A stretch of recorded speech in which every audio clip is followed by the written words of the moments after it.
Hello दोस्तों, नमस्ते, प्रणाम। मैं शिल्पा पांडे अपने यूट्यूब चैनल अवधि गीत में आप सभी का स्वागत करती हूँ। आइए मैं सुनाती हूँ आपको एक हास्य गीत। आप लोग सुनिएगा और कमेंट में बताइएगा कि गीत आपको कैसा लगा। ठावे ठाव बसे भगवान ए गुइया ससुररिया में। ठावे ठाव बसे भगवान ए गुइया ससुररिया में। सब्जी बिना पियारी सियाए गुइया ससुररिया में। सब्जी बिना पियारी सियाए गुइया ससुररिया में।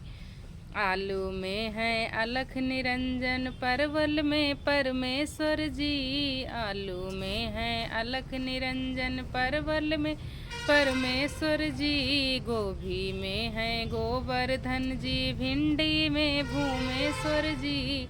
सरपुतिया में सूर्य देवता, तर्रोई में तिरुपति जी। लौकी में है लोकनाथ जी, नेनुआ में है नरपति जी। घुइया में बसे हैं शालिग्राम मोरी गुइया ससुररिया में।